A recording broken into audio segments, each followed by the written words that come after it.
Tabitha, the functional gynecologist. I'm a board-certified OBGYN and functional medicine physician. I've embraced the world of functional medicine and wellness through my own personal health journey, and I'm super excited to share my wisdom and unique perspective as it pertains to women's health. So if you're struggling with hormone imbalance, weight gain, period issues, anxiety, insomnia, you name it, then you've come to the right place. I want to be your functional gynecologist. So welcome.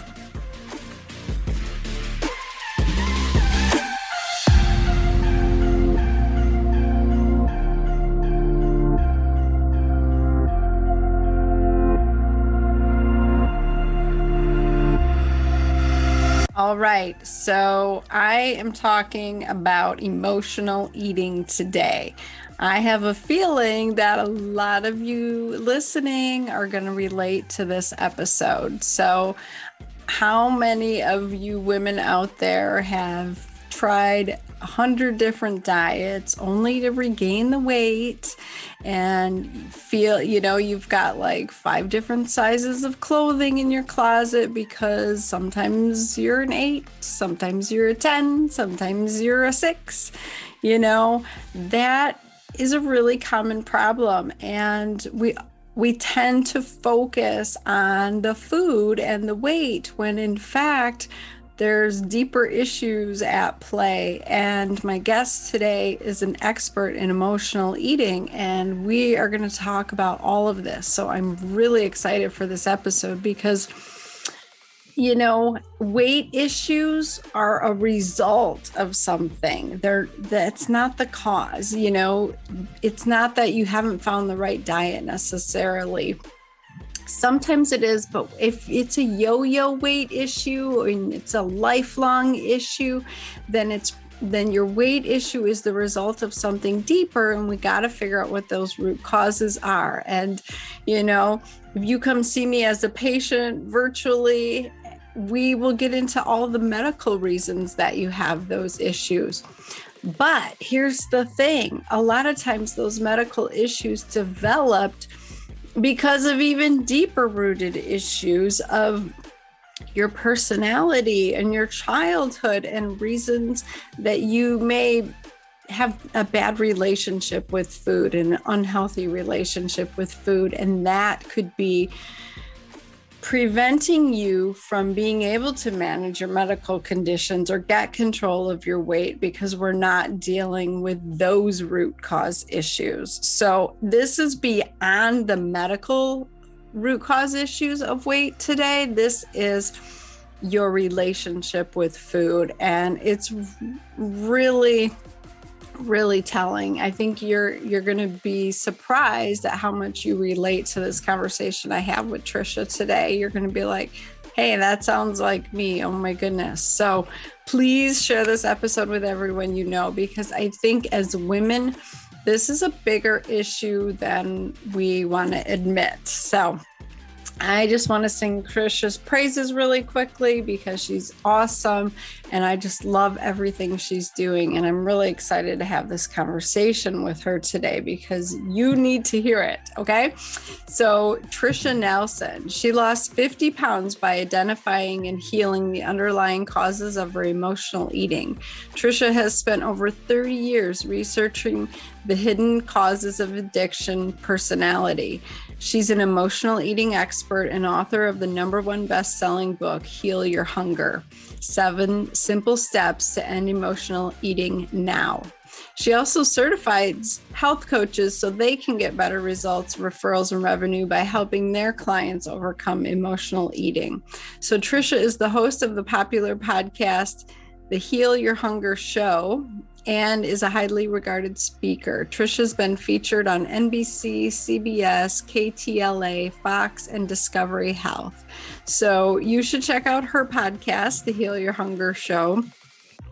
And you're going to really enjoy this conversation. It might be a little uncomfortable for some of you, actually, but I encourage you to listen or watch all the way through because you're going to get some golden nuggets. She's going to give you some simple ways to start ending this emotional eating now.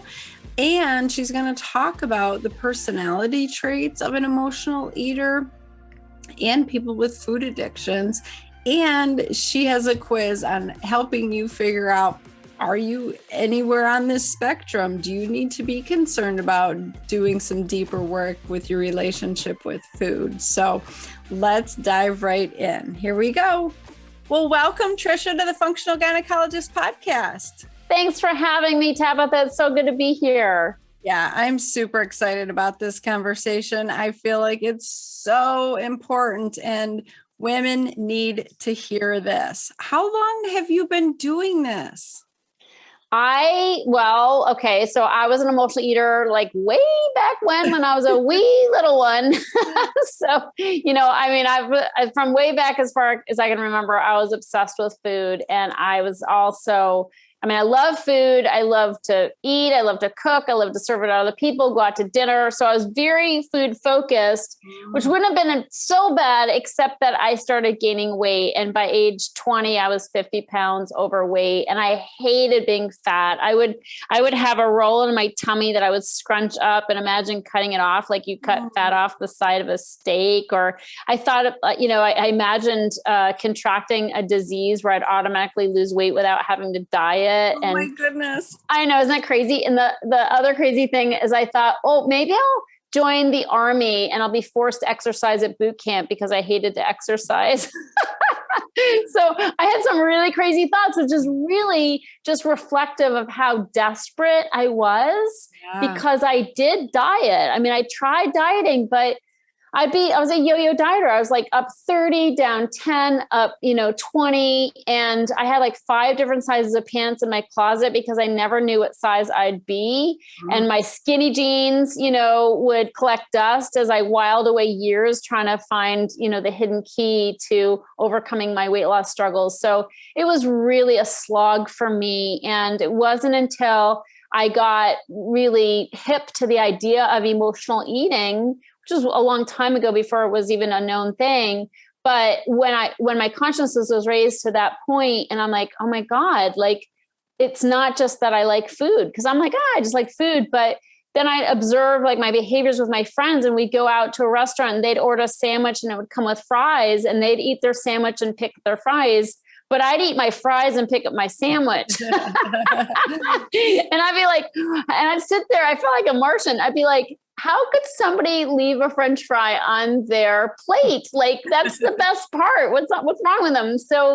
Or they'd have a hot fudge sundae and they'd stop halfway through and they'd be like, oh, I'm full. I can't eat anymore. I'm like, full? What's that have to got to do with anything? So anyway, I started to realize my relationship with food was different than other people's. And it wasn't indeed emotional. Like I couldn't stop thinking about food and I ate a lot. I snacked a lot. I binged. I was a binge eater. So it was really tough for me. And I, because I tried so many things to lose weight that didn't work for me, I started to feel hopeless. But once I started addressing the emotional eating, everything turned around for me because that was the driving force. Oh my gosh. Well, I can connect and relate so much because I was addicted to sugar and I lived off of it for so long as an OBGYN because I was so sleep deprived and stressed to the max. Yeah. So that was my coping mechanism, was to stay on a sugar high to manage all of that. And totally. Looking back, I can't imagine living like that again. I couldn't do it at this point, but that is how I got through. And I remember telling somebody one time, like, how the donuts were talking to me from the break room and they looked at me like I was crazy. And I was like, you don't have that problem? Like, they don't talk to you until you just give in and eat them.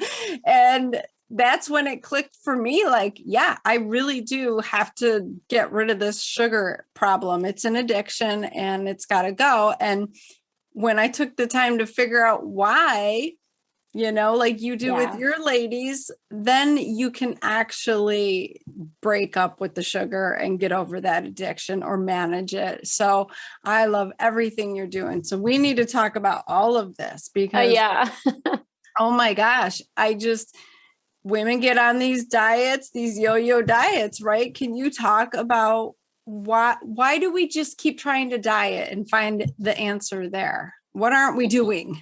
It's really crazy. There was a study recently in the British Medical Journal, and they followed 22,000 adults who are on one of 14 popular diets, like the ones we all know.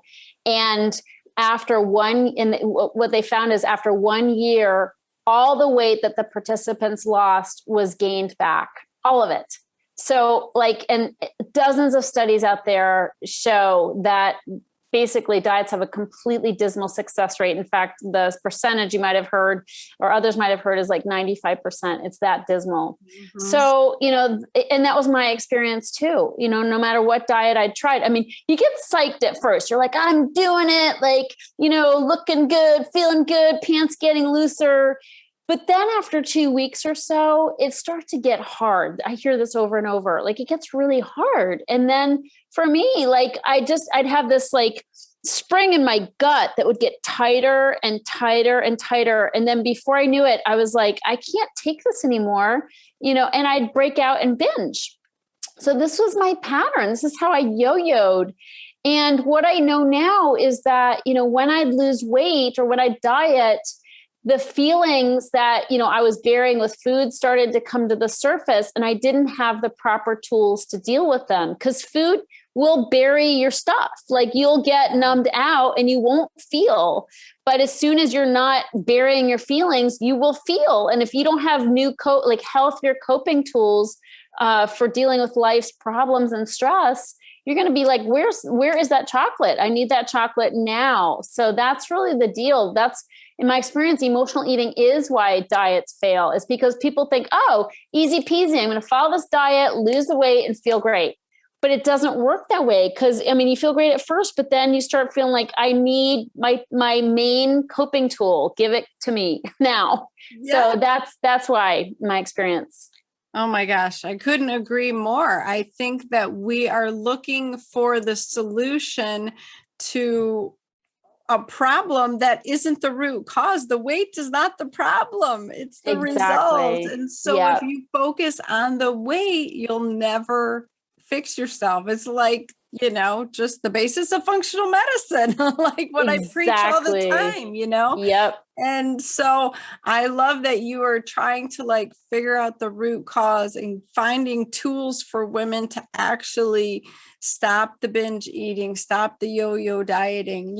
I was mentioning to you before, I do a 7-week challenge where I teach women how to eat healthy and incorporate intermittent fasting. But I talk about this kind of stuff because if you don't do the work, it doesn't work. So talk to me a little bit about what women can do, 3 simple things they can do to even start addressing their emotional eating. Yeah, sure. So I have something I call the PEP test, and PEP is an acronym. This is a good way for people to start making the connection between their eating and their emotions. So the first P in PEP, it stands for painkiller, because let me set this up. It's not what food's doing to us. We're pretty aware of what food does to us. It's what food's doing for us that we have to start taking a look at.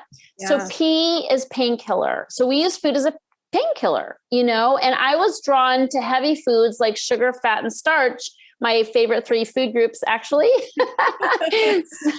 So I was drawn to those foods because they did anesthetize my feelings. If I'd binge, I'd be feeling no pain. And that's what I was going for, because I didn't want to know what was going on inside of me. I didn't want to deal with it. So that's the problem. The problem is when you binge and you get out of control of food, then you have a whole nother set of problems and pain. So that's the first P in PEP. The E in PEP stands for escape.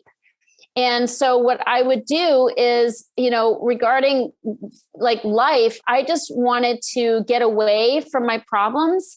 And I also just had financial fear. I use food as a form of just checking out, basically escaping things like fear, anxiety, just, stress. And it would happen, I'd get my favorite goodies and sit in front of the TV, and it would like export me to a faraway place, momentarily. And then the last P in PEP is punishment, which seems counterintuitive. I know, because we think of, eating as our favorite foods as a reward. But I was hardly rewarding myself when I would overindulge and end up feeling sick, And so it's like, what's that about? Well, in my experience, overeaters are overfeelers. And we feel guilty about everything. And and not only that, but we're super hard on ourselves when we make a mistake. We tend to be perfectionists. And so then we beat ourselves up with food. And that is a vicious cycle, right? Because it's like, you're so mad at yourself that you punish yourself again. You're mad at yourself for eating, and then you eat more. Yes. So it makes no sense. But that's the PEP, that's the PEP. It's kind of a nice way to start remembering, at first people are like, I just eat food. What's this emotional eating stuff? But when you can't unhear this information, like me, once I heard it, I was like, I couldn't stop thinking about it. So people can just sort of check in on themselves when they find themselves going to the kitchen time and time again. It's like, is there something painful that you're trying to, bury? Are you trying to escape something that's overwhelming? Or perhaps you're trying to punish yourself for something you've said or done that you feel bad about. So it's kind of a nice way to start making the connection between your eating and your emotions, in my experience, just to kind of first level it.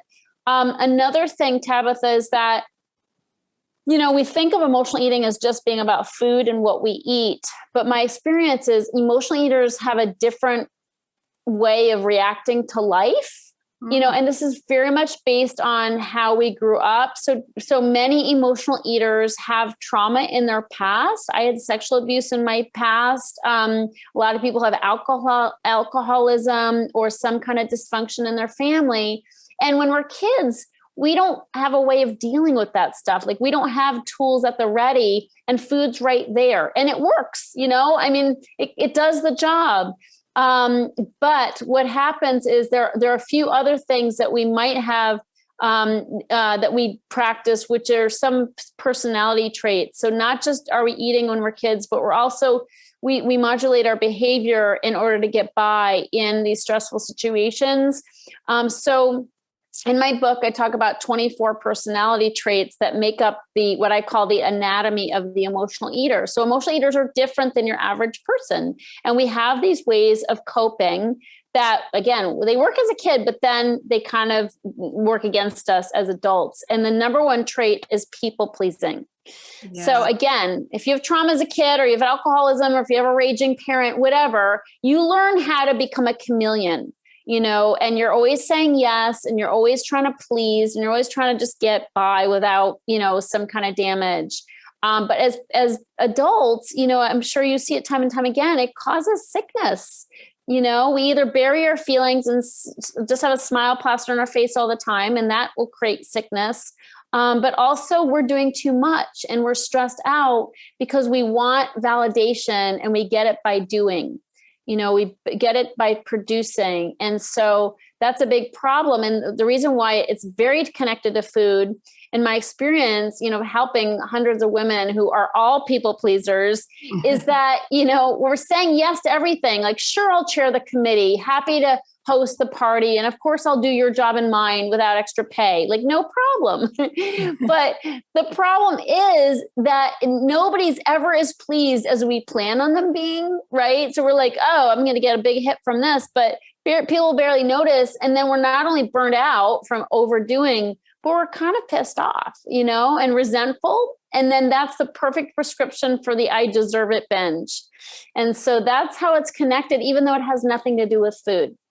Wow. I think there's going to be a lot of women listening who are resonating with what you're saying, because that just hits home. I mean, you are trying to do it all, be it all, have it all, and it's not giving you what you need deep inside. And so you keep trying to fill this void, and food is a super easy way to fulfill it temporarily, right? Because you get a chemical reaction that makes you mentally feel better. You get those endorphins from the gluten and the sugar and all that garbage, but then you crash. And so you have to keep on that damn cycle. You got to keep going. So totally. oh my goodness. So what are some other traits that emotional eaters have?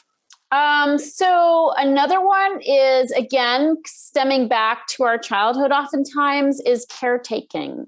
So, and this is akin to people pleasing as well, but we tend to be in roles that are caretaking roles. I mean, not just motherhood, but also maybe being in a therapist or a nurse or something where we're taking on doctor, we're taking on other people's, the responsibility for people's health, or they're getting by, and which is not a bad thing. It's an admirable thing, but we tend, because it's stressful, we tend to use food to keep it going, like to be able to fuel ourselves as we're giving. It's like we end up giving and getting exhausted, or our cup, gets empty, and we refill with food. So caretaking is very much a typical thing. Having a racing mind.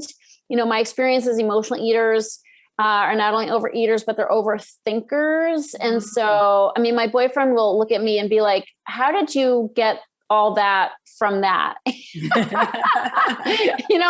I'm like I just, somebody didn't call me back. I'm like, all of a sudden they hate me and I suck, and he's like, wait, what? So we tend to be overthinkers. Like we'll create these stories, and then worry. So we create a reason to worry when there's no reason at all. There's nothing going on. So we tend to have that racing mind. And that creates a lot of our stress, is just the stories we tell ourselves. So that's why meditation is so powerful for emotional eaters, because not only do we need to stop doing for everybody, but we need to stop thinking too, or at least think less, and so practices like meditation, prayer, walking, things that can just help us slow down and chill out are so important, because when we're just all wound up, and then we walk in the door at the end of a busy work day, we're eating at the same pace we're spinning, and it's usually not salads that we're, going to town on. It's snacky foods and chips. So that's why we have to take a time out and give ourselves a little, time to unwind from the stress of the day. So these are some of the ways that, that again, it's more how we're living that needs to be addressed. People aren't stupid. They know pizza is probably not as healthy a choice as a salad. So it's not like we're ignorant about nutrition. It's our inability to follow through on what we know when we're stressed, when we're doing too much, when we're, burning the candle at both ends, when we're resentful, and overthinking and creating stories in our head. So I always tell people it's more of a living problem than an eating problem. Oh my gosh, that is so good. I couldn't agree more. Like I'm just running through all of these scenarios in my head and past, experiences of just eating all while I'm charting, while I'm on the phone with the nurse, while I'm walking to the OB department trying to catch a baby, like whenever I can get it in. And you can't eat salad like that, but you can eat chips and cookies and all the garbage. Yeah.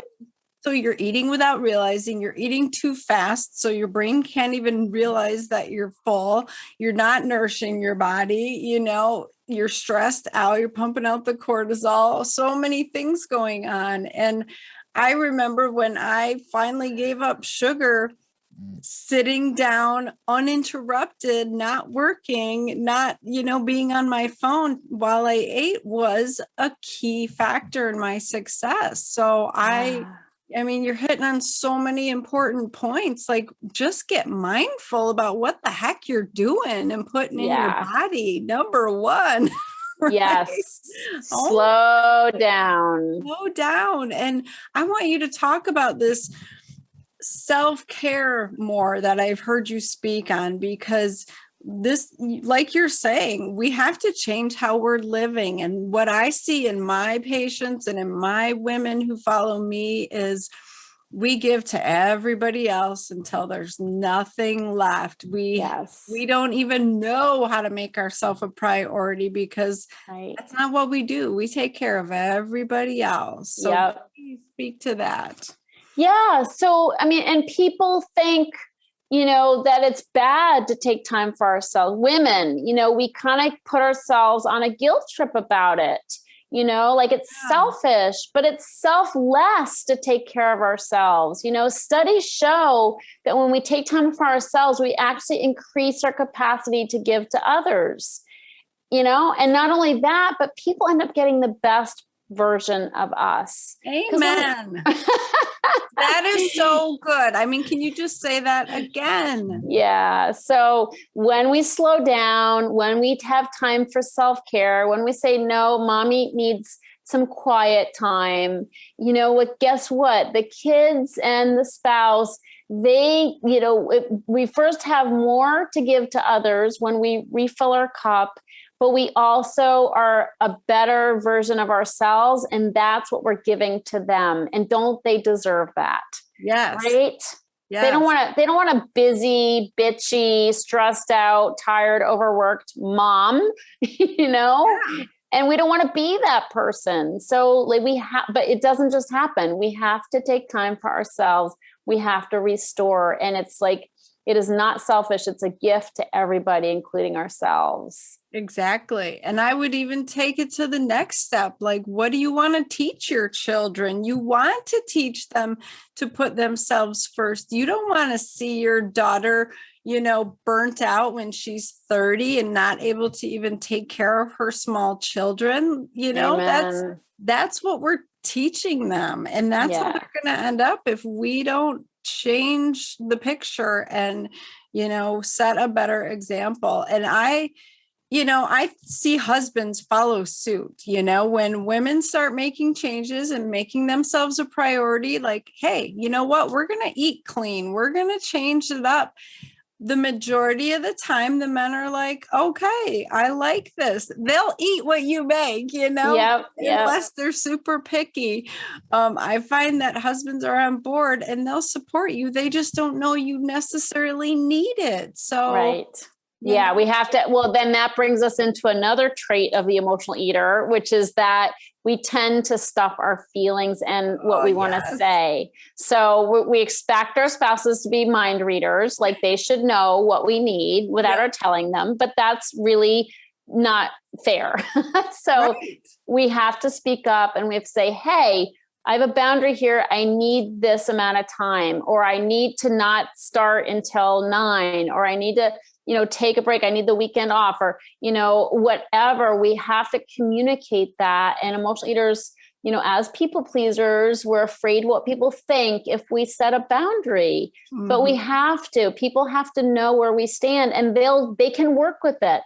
They're not mind readers and they shouldn't be expected to. So we need to speak up and say, this is what I need. We have to tap in and know what we need. And then we have to voice it.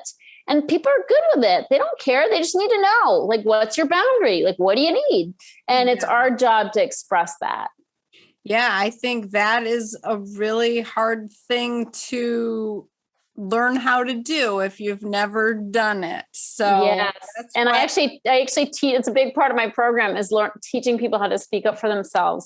Again, I don't teach nutrition because I leave that to people like you and other, people who are better qualified, but I do teach them how to speak up for themselves, how to start identifying their needs.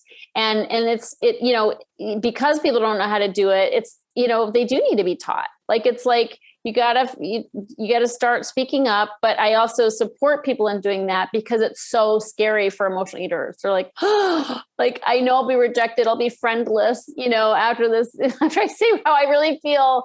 And I always say what you mean what you say, and don't say it mean, and it comes out much better that way. Yeah. Yeah. I think that is such an important part. And I see that all the time with my patients. people who need to give up gluten for medical reasons, they will still eat it because they don't want to make their mother-in-law feel bad or their Right. friends, Yeah. or they don't want to like disrupt the party and things like that. I'm like, okay, we need to learn how to set boundaries and say what we need. And I love how you do that. So that is really awesome. Tell my listeners what it looks like to work with you. Because I know that there's women who are like, oh my gosh, I need her help. Yeah. So, I mean, a great place to start is to take the emotional eating quiz, which I have on my website. And the quiz is basically going to tell you whether you're an emotional eater or a food addict or somewhere in between. Because it's really a spectrum. I think we all have the tendency to emotionally eat, sort of we're hardwired that way. That's why breastfeeding is such a, powerful experience for the mother and the child. So we have it in us, but it's a spectrum on how far you go with it. And so when you take the quiz, you get a personalized score. It's a free quiz, takes a couple minutes. It's on my website, which is healyourhunger.com. And then basically after that, you can sign up for a breakthrough session. So my team does breakthrough sessions that are complimentary to help you determine sort of what level of help that you're looking for. I do have a 90-day program that's really popular, and it's done in a group, because I find that emotional eaters are so much alike. And when they realize they're not the only ones who've done the strange things they've done with food, it brings so much healing. But there are modules that they go through, and they learn about emotional eating, and they learn my 7-step process for overcoming it. And then we just have group calls together, which are really fun and powerful. So that would be a great way to start. But if somebody talks to somebody on my team, they can kind of describe what they're going through and what their situation is first. And then we can determine what the best way to start somebody would be. Oh my gosh, that is awesome. So it just depends on where you are on the spectrum and how much support you need. Do you already have tools, or are you just like, I haven't ever even thought about this until today? Yeah. I think that's where a lot of women are, is because we are so busy taking care of everybody else and doing all the amazing things in our life. We haven't really stopped to think about, why haven't these diets worked? Why do I continue to be frustrated? And so I think the quiz is an awesome place to start. Like, where am I even at in this spectrum? So I love it. Okay. Yeah. And well, I also have a podcast called the Heal Your Hunger Show. So if they're listening, they can just check that out. Do a search for Heal Your Hunger. And they can sort of learn a little bit more about, I'm very personal on my show. So I talk a lot about my own, because I'm still an emotional eater. I mean, I don't generally overeat anymore, but again, it's the emotions it's like the experiences of life that I really dig into on my show. So that might be really helpful for people as well. Yeah, I will have all those links in my show notes. I think that's an awesome resource. And I heard you on another podcast talking about this, but you were saying how it's the hardest because you always have to eat. It's not You like have to alcohol, eat. you can't give it up. Yes. So that's the deal, is people are ashamed that they can't control what they put in their mouth. And so they think, oh, I should be able to overcome this myself. But we're talking about the hardest of all habits to overcome, because you have to eat. You can't just put the plug in the jug like you can with alcohol. And I often say it's like, what we're up against is akin to taking a growling tiger out of the cage 3 times a day, trying to pet the nice kitty and somehow get it back in the cage and shut the door without getting our asses torn off. That's not easy. And so it's going to take a lot of support. A lot of support and coaching, because chances are people say, oh, I know why I eat. Not necessarily. Like, it's not as obvious as you think it is. It's not because your grandmother made really good cookies. It goes much deeper than that. And so we have to unpack it. And that's, we don't think twice about hiring a trainer to get fit at the gym, or a tennis coach if we want to compete. And so, but somehow this eating thing that has all this shame around it, we're going to figure it out on our own. No, it's not going to happen. This is a lifelong habit usually. and we're going to need support. So I just encourage people to stop, shooting on themselves by saying, I should be able to do it, and reach out for support, because, oh my God, I mean, it's time to stop struggling, and doing the yo-yo thing over and over again. Like, cause you can be free. Like there's a very specific way to overcome it that I teach. And, people will muddle around for years trying to figure it out. And there's just no need for that. You don't have to keep, being frustrated with your weight loss efforts and having 5 different sizes of pants in your closet. Yes. Oh my gosh. I think so many women are going to relate to this. Thank you so much for being on here. You are just a wealth of knowledge. I think, there's already a couple things that they can start to incorporate and think about, but I really want everybody listening to take the quiz. I think that's a great place to start and just connect with you, because if you can figure out why you're eating, when you're eating, what you're eating, you're going to make such headway in overcoming this issue, right? Yeah, no question about it. Yeah. Well, it's time. Thank you for being so awesome and for creating this out of your pain. I love Pain to Purpose stories. I just think it's so beautiful. And like I said, all the links are in my show notes. So connect with Tricia. Thank you so much, Tricia. Oh, thank you for the incredible work you do. It's great to be here. Oh, my pleasure. So hopefully we'll connect again. Yes, indeed. Well, I hope you took something away from that episode. I know I did. I just was reminded at how I was addicted to food, and I used it as a coping mechanism to get me through my sleep-deprived life, my overstressed life, and how it really was affecting my health and leading to medical issues. So once I figured out why I was using the food the way I wasn't eating it to nourish my body. I was using it for, emotional reasons. I was able to get control of that and really change how and what I was eating and change my life behaviors to be able to do that. So I just love all of the tools that Tricia teaches you and the way she has it set up in her program. I think it's just, that is the way to be successful. You have to be in a group community setting of people who have gone through it, who know and feel and understand what you're going through. So I just think she's doing awesome work. So if you want to check her out, go to healyourhunger.com. Just like me, I want you to give yourself some grace. Be patient with yourself. We're all on this journey together to be the amazing woman that God created us to be, with all of these pitfalls and everything else in our way. And we just have to navigate it. And we should do it together, because when you support each other and you come together as women, you can accomplish so much more when you're supported and you're loved and you're in a community. So thank you so much for supporting me. I've gotten so much feedback and telling me, hope you're okay after COVID, and, that you're understanding. And so I appreciate that so much. I really needed that, because it wiped me out for a couple of weeks and really messed up my life. It really interfered with what I was doing professionally, and it was a struggle to take care of my kids. So thank you so much for your support.